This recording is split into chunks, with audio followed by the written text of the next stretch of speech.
Bismillahirrahmanirrahim. Assalamualaikum warahmatullahi wabarakatuh. Alhamdulillahi rabbil alamin. Wabihi nasta'inu ala umurid dunya waddin. Wassalatu wassalamu ala ashrafil mursalin wa ala alihi wa sahbihi ajma'in, amma ba'd. Raditu billahi rabba wa bil islami dina wa bi muhammadin nabiyyan wa rasula. Allahumma rabbana zidna ilma warzuqna fahma. Allahumma arinal haqqa haqqan warzuqna ittiba'ah wa arinal batila batilan warzuqna ijtinabah waj'alna mimman yastami'una al-qawla fayattabi'una ahsanah wa adkhilna birahmatika fi ibadika salihin. Alhamdulillah, Bapak Ibu rekan-rekan yang dirahmati Allah, jamaah salat maghrib Masjid Al-Aman yang dirahmati Allah, mari kita kembali bersyukur pada Allah atas segala limpahan nikmat dan kasih sayang yang Allah curahkan kepada kita. Hingga hari ini kita diizinkan Allah untuk membuktikan di antara upaya kita mentaati Allah Subhanahu wa taala. Mudah-mudahan amal yang kita kerjakan pada hari ini diterima oleh Allah Subhanahu wa taala. Salawat dan salam semoga selalu tercurah limpahkan untuk baginda Rasul sallallahu alaihi wasallam sebagai suri tauladan kita, qudwatun hasanah kita. Mudah-mudahan kita yang hadir pada kesempatan ini selalu dimudahkan Allah untuk terus berupaya menjadikan Rasulullah sebenar-benar tauladan kita. Mudah-mudahan nama-nama kita dan orang-orang yang kita cintai mendapat syafaat dari Rasulullah SAW. Bapak Ibu yang dirahmati Allah, mengawali kajian pada malam hari ini sama-sama kita membaca Al-Basmalah. Bismillahirrahmanirrahim. Kita masih berdiskusi mengenai fikih muamalah yang sifatnya sama dengan fikih-fikih lainnya. Apakah dia fikih ibadah, fikih munakahat, fikih jinayat, fikih muamalah, ini artinya secara penerapan itu semua dalam koridor perintah Allah Subhanahu wa taala. Bahkan tidak jarang penerapan fikih ini menjadi bukti bahwa ibadah seseorang itu dalam keadaan baik. Misalnya ada orang yang menjaga sholatnya dengan baik, kemudian jujur dalam timbangan, komitmen dalam akadnya. Ini menandakan semua dia baik. Ketika ada orang rajin sholat lalu bermain-main dalam timbangan, berani menipu orang lain, maka ini menjadi sinyal sholatnya sedang problem.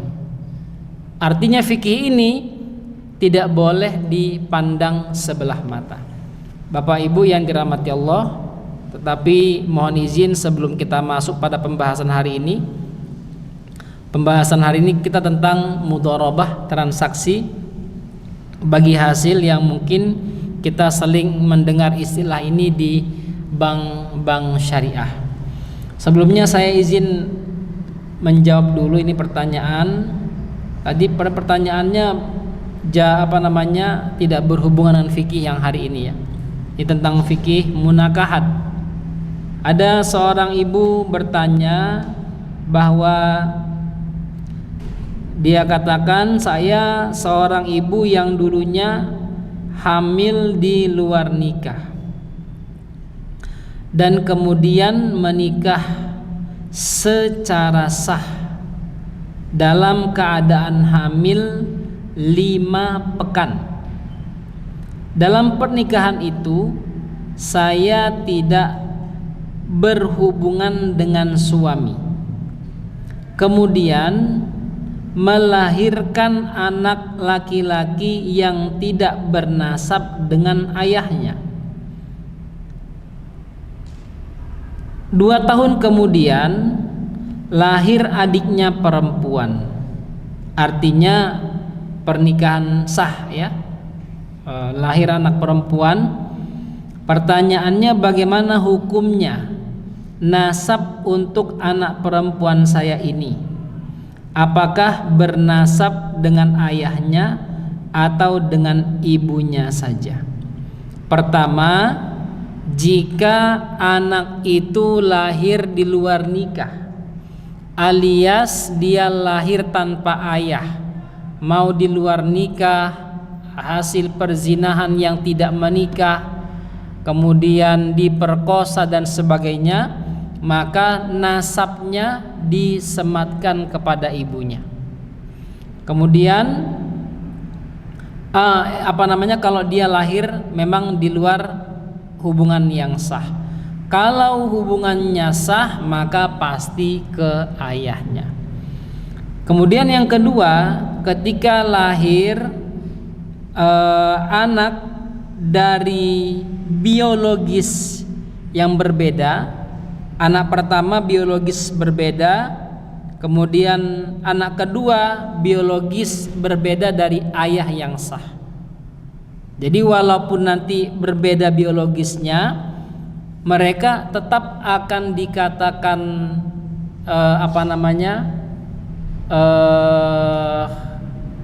saudara kandung karena satu ibu, satu kandung satu ibu. Artinya mereka adalah mahram ya, yang haram untuk menikah. Nah, ini kurang lebih begitu berkenaan dengan anak yang lahir, satu di luar nikah, satu pasca pernikahan. Mudah-mudahan bisa menjawab terhadap pertanyaan beliau. Baik, Bapak Ibu yang dirahmati Allah, kita berbicara tentang mudharabah. Kalau kata mudharabah ini pasti dari kata bahasa Arab yang artinya ad-darbu fil ardi, yaitu melakukan perjalanan di atas bumi untuk berdagang. Sebagaimana dalam surah Al-Muzammil ayat 20, Allah Subhanahu wa taala berfirman yang artinya, dan mereka yang lain berjalan di atas bumi untuk menuntut karunia Allah. Mudharabah juga disebut dengan qirat, yang berasal dari kata qardu, yang artinya bagian yang dipisahkan, karena empunya memotong sebagian harta yang dimilikinya untuk berdagang dan mendapatkan keuntungan juga disebut dengan muamalah. Adapun yang dimaksud dengan mudharabah yang kita maksudkan dalam pembahasan ini adalah akad yang terjalin antar dua pihak yang melakukan perjanjian. Pihak pertama memberikan hartanya secara tunai kepada pihak kedua agar digunakan untuk berdagang. Kemudian keuntungan yang diperoleh dibagi antara mereka sesuai dengan persentase yang telah disepakati. Jadi persentasenya harus jelas dari awal. Kamu berapa, saya berapa, dan sebagainya. Hukum mudharabah menurut ijma' ulama diperbolehkan oleh syariat. Rasulullah SAW sebelum diutus sebelum diutus menjadi rasul, melakukan mudharabah atas harta Khadijah radhiyallahu anha. Dengan harta tersebut beliau pergi berdagang ke negeri Syam. Sistem ini telah digunakan oleh masyarakat Arab pada zaman jahiliyah, kemudian Islam membenarkannya. Ibnu Hajar radhiyallahu anhu berkata, yang kami tetapkan adalah mudharabah telah ada pada masa Rasulullah sallallahu alaihi wasallam. Beliau memahaminya, kemudian membenarkannya. Jika bukan karena persetujuannya, mudharabah sama sekali tidak diperkenankan. Diriwayatkan bahwa Abdullah bin Umar dan saudaranya Ubaidillah bin Umar, keduanya pergi bersama rombongan tentara Irak. Di tengah perjalanan pulang, mereka bertemu dengan pekerja Umar bin Khattab, yaitu Abu Musa al-Asy'ari radhiyallahu anhu, yang ketika itu sedang dilantik sebagai gubernur di kota Basrah. Abu Musa menyebut mereka seraya berkata, "Jika saya mampu memberi sesuatu yang berguna bagi kalian, niscaya akan saya lakukan." Kemudian beliau melanjutkan perkataan, "Di sini terdapat harta Allah yang akan saya kirim kepada Amirul Mukminin. Saya akan meminjamkannya kepada kalian untuk membeli barang dagangan dari Irak, kemudian dijual kembali di Madinah. Kalian mengembalikan modalnya kepada Amirul Mukminin dan keuntungannya menjadi hak kalian." Mereka menjawab, "Baik, kami mengharapkan hal itu." Abu Musa al-Asy'ari pun melaksanakan usulannya, kemudian menulis surat kepada Khalifah Umar bin Khattab radhiyallahu anhu agar beliau mengambil harta dari kedua putranya. Kemudian keduanya kembali ke Madinah. Mereka menjual barang yang mereka beli di Irak dan mendapatkan keuntungan dari harta titipan tersebut. Umar bertanya kepada mereka, "Apakah semua tentara mendapatkan pinjaman seperti yang kalian dapatkan?" Mereka menjawab, "Tidak semua tentara mendapatkannya." Umar berkata, "Wahai kedua putra Amirul Mukminin, hanya kalian yang mendapatkannya? Kalau begitu, serahkan kepadaku harta yang kalian terima beserta keuntungannya." Ya, inilah Umar itu ya. Dia nggak mau ngasih untung hanya kepada keluarganya saja. Jadi ini dalil ini bukan mau membantah mudharabah, tetapi mau menyampaikan itu boleh dilakukan. Tetapi kalau berhubungan dengan penguasa, khawatir dijadikan delik KKN. Ya, itu dulu. Kalau sekarang ya udah hancur-hancuran dah. Abdullah terdiam, tetapi berbeda halnya dengan Ubaidillah bin Umar. Ia angkat bicara, "Wahai Amirul Mukminin, apabila harta yang kami pinjam mengalami kerusakan, bukankah kami harus menggantinya?" Umar kembali menitahkan, "Serahkan semua harta dan keuntungannya." Abdullah bin Umar masih terdiam, sedang Ubaidillah tetap menyampaikan keberatannya hingga seorang hadirin berkata kepada Umar, "Wahai Amirul Mukminin, jika saja engkau menjadikan harta tersebut sebagai qirat, pinjaman gitu ya." Akhirnya Umar setuju dengan usulan tersebut. Ia pun mengambil harta yang dipinjam oleh kedua putranya dan setengah dari keuntungannya. Sementara Abdullah dan Ubaidillah mereka mendapatkan setengah keuntungan yang tersisa. Jadi awalnya ini harta mau dikasih ke Umar, sama Abdullah dan Ubaidillah harta ini dimanfaatkan sehingga menguntungkan harta yang satu. Harusnya yang sampai ke Umar itu hanya yang modal saja, keuntungannya diambil oleh anak-anaknya. Tetapi karena ada sahabat yang mengusulkan, udah kalian mudharabah saja. Mudharabah saja. Artinya mudharabah itu Umar ambil ini lalu ambil setengah keuntungan. Setengahnya diambil sama Umar, setengah keuntungannya diambil oleh Abdullah dan Ubaidillah. Itulah yang dimaksud dengan mudharabah. Makanya dalam hal ini ketika kita bermudharabah, dengan siapapun harus siap nanggung rugi, bukan hanya untung. Artinya memang orang yang punya uang dia nggak boleh rugi, itu maksudnya begitu. Kecuali kita musyarakah itu apa? Ya udah, saya pokoknya sumbang manajemen, saya sumbang harta, saya sumbang tanah, namanya musyarakah, gitu ya. Nah, dalam musyarakah ini pasti akan ada peluang, apakah dia memang untung besar atau peluang adanya rugi, namanya musyarakah. Kita sedang membicarakan tentang mudharabah. Bapak Ibu kalau minjam uang ke BSM misalnya, BSI 350 juta, kemudian mengembalikannya 415 juta, memang begitu. Ya, mereka memang nggak boleh rugi, kita nggak boleh rugi, dan kita dapat untung, namanya mudharabah atau qirat.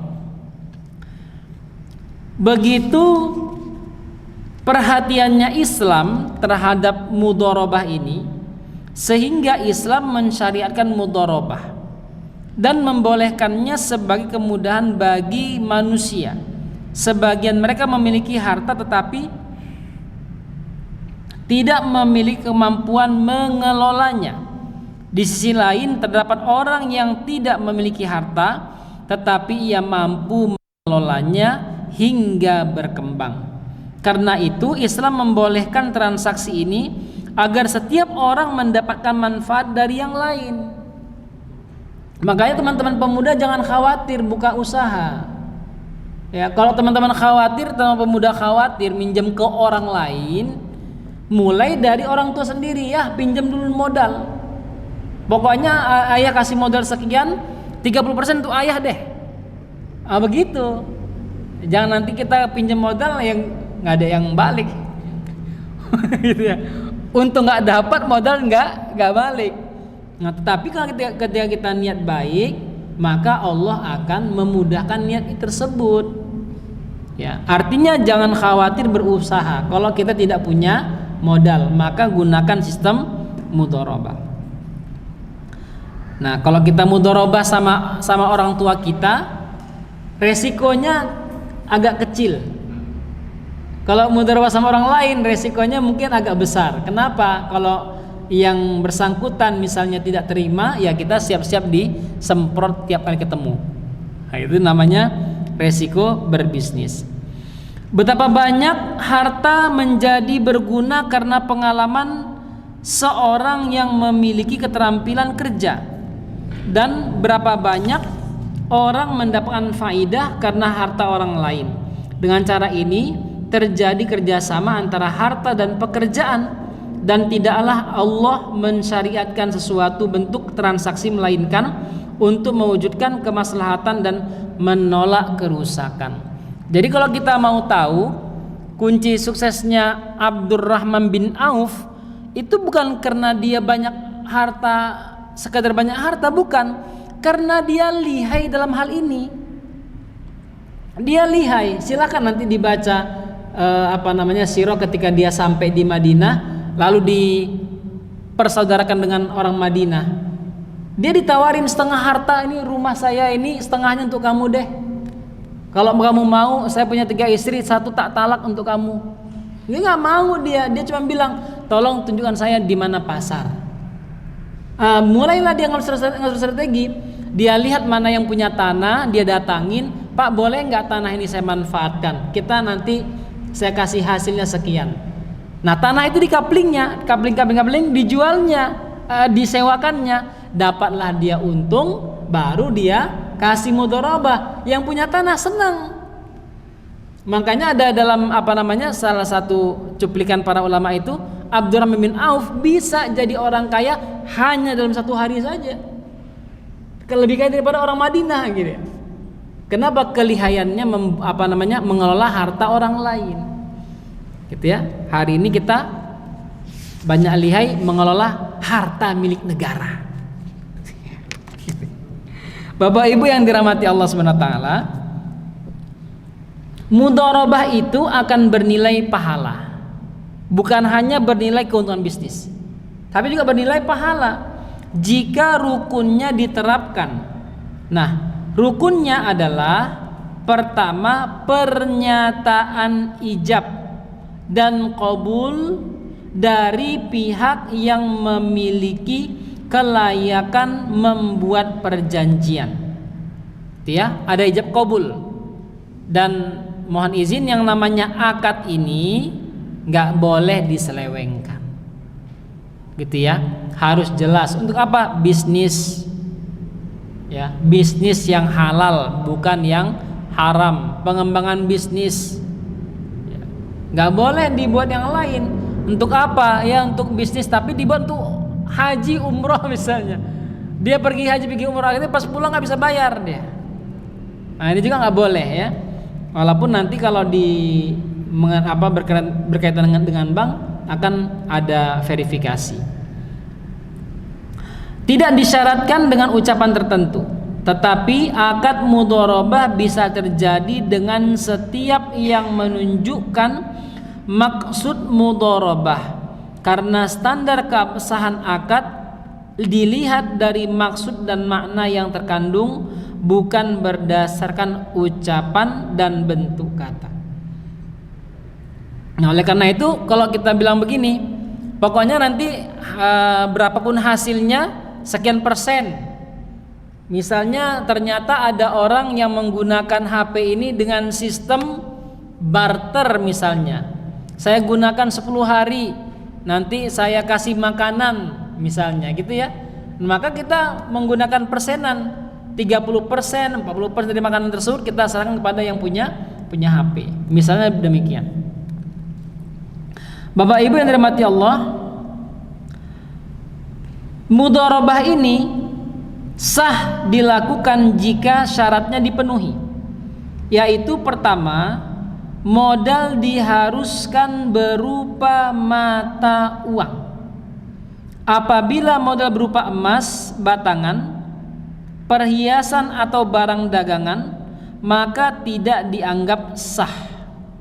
Ibnu Munzir berkata, semua ulama yang menjadi rujukan kami bersepakat bahwa seseorang tidak boleh menjadikan piutangnya sebagai modal mudharabah.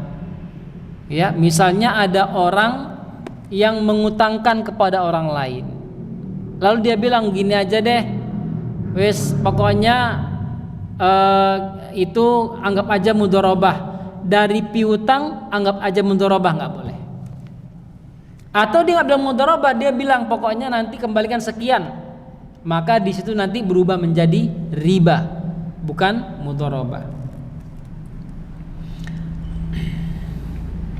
Kedua, modal usaha diketahui jumlahnya agar bisa diidentifikasi antara modal dan keuntungan yang akan dibagikan sesuai dengan kesepakatan kedua belah pihak. Gitu ya. Artinya memang mudharabah ini spesifik untuk usaha. Ya, kita ada usaha, prediksi laba per bulannya itu 15 juta. Ya. Artinya kalau hitungan umumnya untuk keluarga disisihkan, untuk dagangan disisihkan, kemudian sepertiganya untuk mengembalikan modal usaha kepada yang bersangkutan. Ketiga, persentase keuntungan. Persentase keuntungannya untuk pengelola dan pemilik modal harus diketahui, misalnya setengah, sepertiga, atau seperempat dari total keuntungan, karena Rasulullah SAW mempekerjakan penduduk Khaybar dengan imbalan setengah dari penghasilan tanahnya. Ibnu Munzir berkata, ulama kami bersepakat untuk membatalkan mudharabah apabila setiap pihak atau keduanya menentukan keuntungan untuk dirinya dengan nominal dirham atau tertentu. Sebab apabila setiap pihak mensyaratkan nominal tertentu, Untuk keuntungan dirinya, bisa jadi total keuntungan yang diperoleh hanyalah sebesar jumlah nominal yang telah disyaratkan, sehingga semua keuntungan hanyalah untuk pihak yang mensyaratkannya. Artinya ketika kita berbicara bagi untung, nggak boleh pakai nominal, pakainya persentase, gitu ya. Karena jangan sampai yang satu untung, yang satu rugi. Maka ini diantara bentuk keuntungan persentase itu. Keempat, akad mudharabah harus bersifat mutlak. Artinya pemilik modal tidak diperkenankan membatasi kerja pengelola modal, seperti hanya boleh berdagang di tempat tertentu, menjual barang tertentu saja, atau hanya boleh berdagang di waktu tertentu saja, atau hanya boleh bertransaksi dengan orang tertentu saja, dan sebagainya. Sebab pembatasan seperti ini pada lazimnya menggugurkan maksud yang diharapkan dari akad mudharabah, yaitu berupa keuntungan. Maka syarat-syarat tersebut tidak perlu dilakukan, karena semuanya akan merusak akad mudharabah. Dan pendapat ini dikemukakan oleh Imam Malik dan Imam Syafi'i. Dan perlu kita pahami, ketika terjadi pembatasan ini, dikhawatirkan orang tersebut malah akan susah mengembangkan usahanya.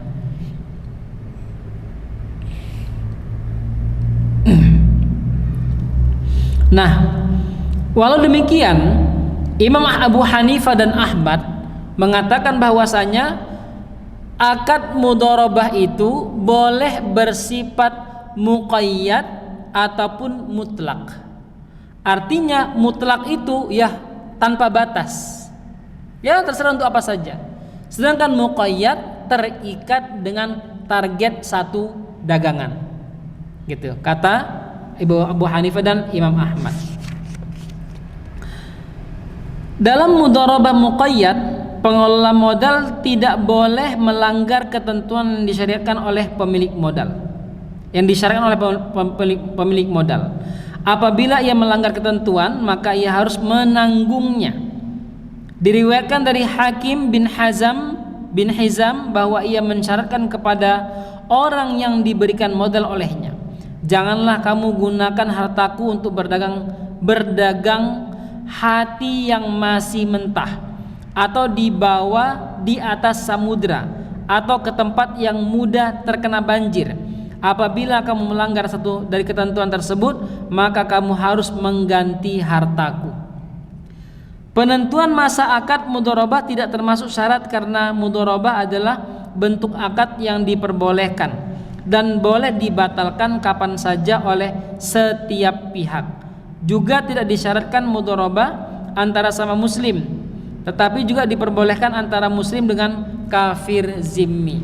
Makanya kalau misalnya nanti ada teman-teman yang melakukan akad mudharabah ini, awalnya 3 tahun, qadarullah 1 tahun, ternyata pendapatannya tinggi sekali, lalu datang ke bank yang dimaksud dan mengatakan, Mas, kami mau menutup mudharabah kami, gitu ya, menutup yang kami pinjam kemarin. Maka nanti dari bank itu akan membuat hitungan lagi, sehingga persenan yang harusnya kita bayar sekian juta itu bisa menurun semakin kecil, gitu ya. Nah, dan itu boleh dilakukan kalau seandainya memang ada kemampuan untuk itu. Jadi mudharabah itu, Bapak Ibu yang dirahmati Allah, berbeda dengan pinjaman riba, gitu ya. Pinjaman riba tadi saya katakan, kalau teman-teman minjam ke bank, penghasilannya tinggi, boleh nutup cepat. Kalau seandainya pinjaman pemasukannya agak seret, teman-teman juga boleh datang ke bank untuk menghitung ulang. Sampaikan, kami mohon maaf, kayaknya kami nggak bisa memenuhi sekian juta dalam 1 bulan, pemasukannya nggak cukup.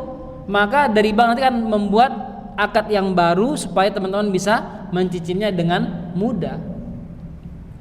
Nah, sedangkan kalau menggunakan akad konvensional itu dia terikat dengan waktu. Di sini masalahnya, terikat dengan waktu. Ketika kita sampaikan, ya kita akan bertanggal 15. Lalu melewati teman-teman yang minjam itu dapat penalti atau dapat kena tunggakan, nambah dia. Itu ya, nambah dia. Kalau tidak tepat waktu kena penalti, itulah yang terjadi. Masalahnya ada di situ. Beda dengan mudharabah. Maka di sini harus dipahami. Maka kenapa kita membahas ini supaya mampu membedakan mana yang mengandung riba, mana yang tidak mengandung riba. Bapak Ibu yang dirahmati Allah,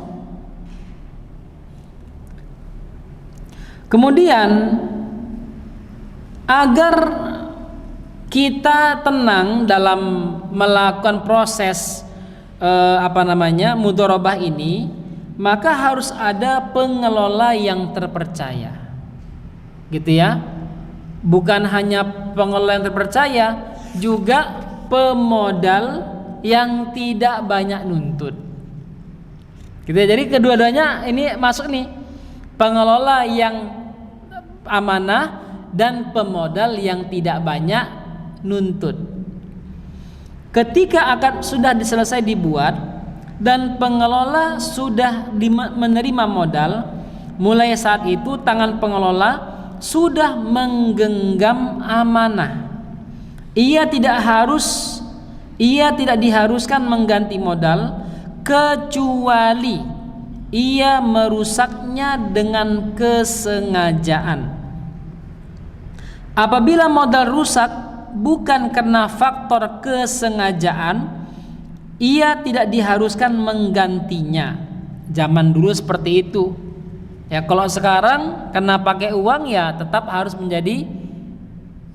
diganti. Kalau tidak maka anggunannya yang ditahan atau digadaikan. Apabila ia mengaku bahwa modal habis atau rusak, maka pernyataannya yang disertai sumpah bisa dibenarkan karena pada dasarnya si pengelola tidak berkhianat. Makanya penting pengelola yang profesional.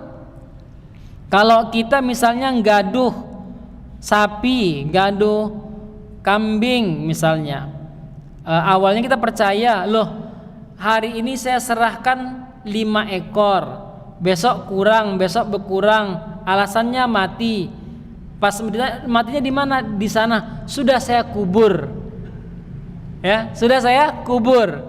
Nah, ini kan ya perlulah untuk amanah. Jangan sampai orang kehilangan amanah dari kita. Dan modal terbesar kita hidup itu adalah amanah tadi itu. Karena orang-orang munafik kalau dia diamanahi, dia sering berkhianat. Jangan sampai kita menganggap untung banyak ya hari itu, tetapi kerugian yang kita tanggung itu tidak kalah besar daripada apa yang kita dapatkan. Oleh karena itu penting pengelola yang baik atau amanah. Bagaimana misalnya jika pengelola yang menginvestasikan modal kepada orang lain?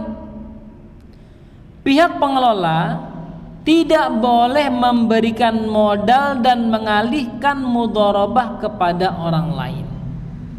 Tindakan seperti ini dianggap pelanggaran kesepakatan yang disengaja. Penulis kitab Bidayatul Mujtahid berkata, para ulama yang masyhur tidak berselisih pendapat bahwa apabila pengelola menyerahkan modal dan mengalihkan mudharabah kepada pihak ketiga, maka ia harus menanggung kerugian modal akibat tindakannya. Apabila tindakannya mendapatkan keuntungan, maka pembagiannya sesuai dengan ketentuan kesepakatan. Pihak ketiga berhak mendapatkan keuntungan sesuai dengan kesepakatan yang disetujui dengan pihak pengelola, diambilkan dari keuntungannya. Maka dalam hal ini dari awal akadnya harus jelas. Ya, kan negara kita kan hancur gara-gara yang begini ini.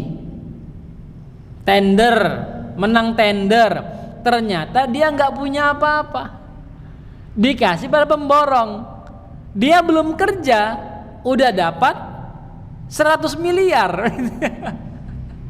Gitu ya. Pokoknya ini proyek, ya. Tendernya harganya 250 juta. Dia udah ambil 100 miliar. Dia bilang pokoknya harga proyek 150 juta miliar katanya. Astagfirullah. Itulah akhirnya kita lihat terbangun proyek umurnya cuman 2 hari. Ya, kenapa? Ambruk, setelah itu ambruk.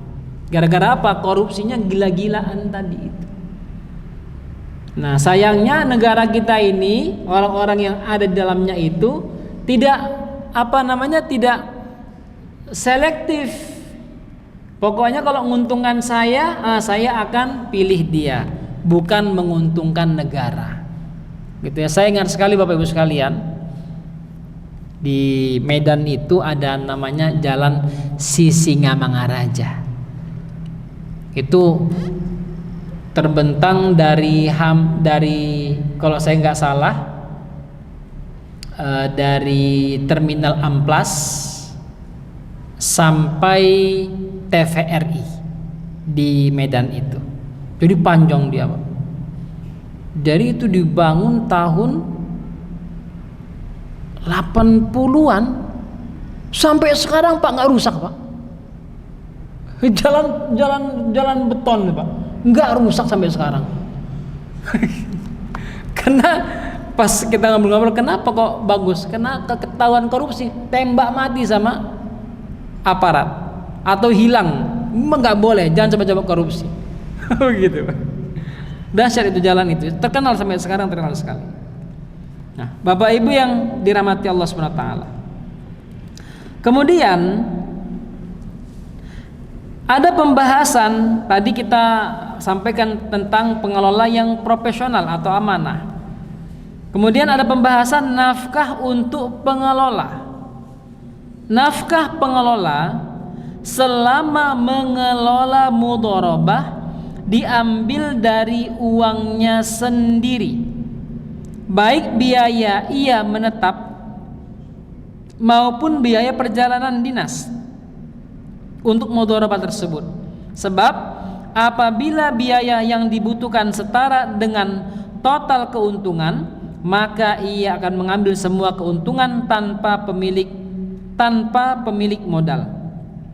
Karena insentif pengelola sudah ditentukan, ia tidak dibenarkan mendapatkan insentif yang lain di luar yang telah disepakati. Ya, inilah mudharabah tersebut. Akan tetapi apabila pemilik modal memberikan restu kepada pengelola untuk mengambil nafkah untuk dirinya dari modal mudharabah sebagai ganti biaya perjalanan, atau hal itu sudah menjadi kebiasaan dalam akad mudharabah, maka diperbolehkan baginya mengambil nafkah dari modal pokok. Imam Malik berpendapat bahwa pihak pengelola boleh mengambil nafkah untuk dirinya bila modal mudharabah berjumlah besar dan sangat cukup untuk nafkah tersebut. Artinya biaya operasional. Itu ya. Pengelola itu punya biaya operasional. Sedangkan pemilik harta butuh pengembangan harta. Ya.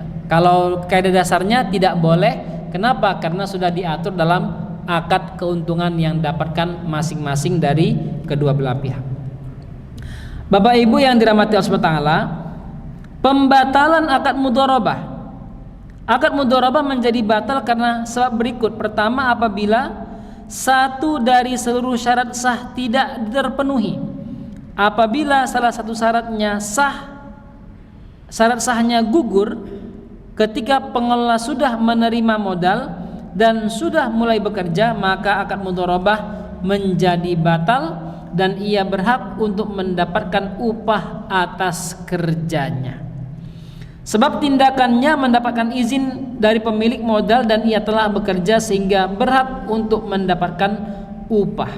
Selanjutnya, setiap keuntungan yang telah diperoleh sepenuhnya menjadi hak pemilik modal, dan setiap kerugian yang timbul menjadi tanggungannya sendiri. Karena pengelola dalam hal ini hanyalah pekerja yang disewa, dan pekerja sewa tidak wajib menanggung kerugian kecuali apabila dilakukan dengan kesengajaan. Yang kedua, pengelola sengaja berbuat salah dan lalai menjaga modal, atau dengan sengaja melakukan tindakan yang bertentangan dengan tujuan kontrak pembuatan mudharabah. Dalam keadaan ini, mudharabah menjadi batal dan pengelola harus mengganti kerugian modal, karena dialah yang menjadi penyebab kerusakan dan kerugian. Ketiga, apabila salah satu dari pemilik modal atau pengelola meninggal, maka akad mudharabah menjadi batal. Ya, kalau dulu batal, masalahnya adalah uang sudah digunakan, tidak ada keuntungan, dikembalikan kepada pemilik modal. Nah, kalau sekarang diatur dan dijaminkan supaya kalau terjadi kematian ada jaminan kematian. Begitu, kita dengarkan azan terlebih dahulu.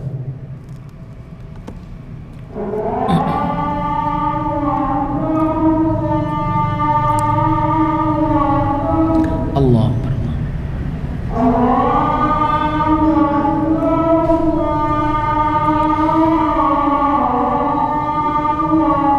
Allah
Bapak Ibu yang dirahmati Allah SWT, mohon izin sedikit saya sampaikan lagi materinya.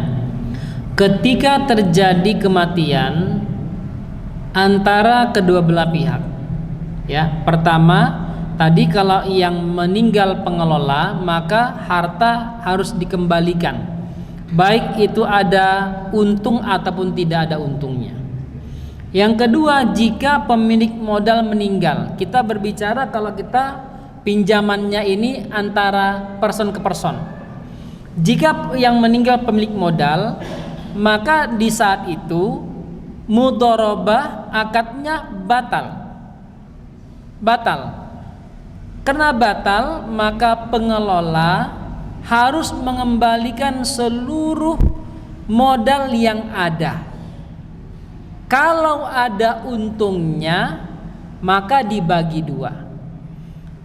Ketika terjadi kelalaian oleh pengelola, artinya pengelola tahu dia meninggal, tetapi dia masih menggunakan modal itu untuk dikelola, maka dalam hal ini dia menggunakan harta yang tidak resmi.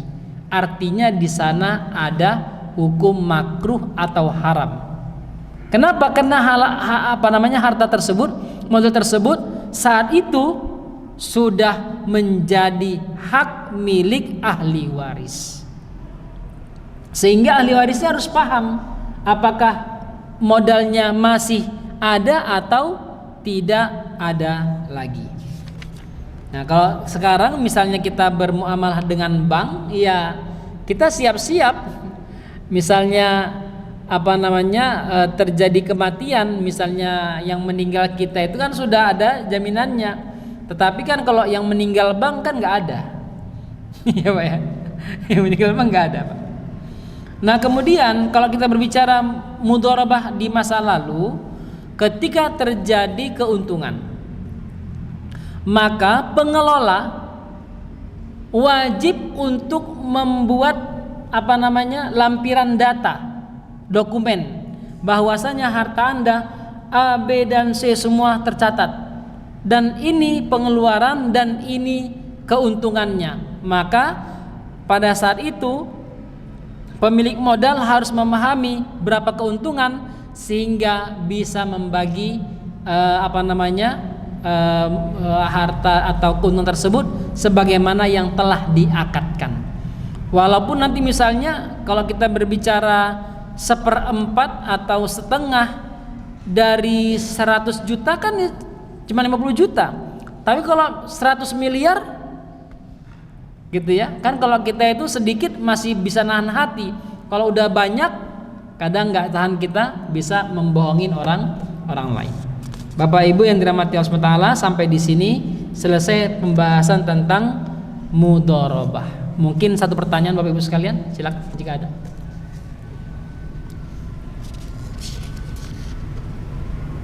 Baik, semoga bisa dipahami. Insya Allah pekan yang akan datang kita akan membahas tentang hiwalah atau pengalihan utang dalam Islam. Semoga bermanfaat. Mari kita sempurnakan membaca alhamdulillah dan doa kafaratul majlis. Alhamdulillahirabbil alamin. Subhanakallahumma bihamdika asyhadu an la ilaha illa anta astaghfiruka wa atubu ilaik. Wal 'afu minkum. Wassalamualaikum warahmatullahi wabarakatuh.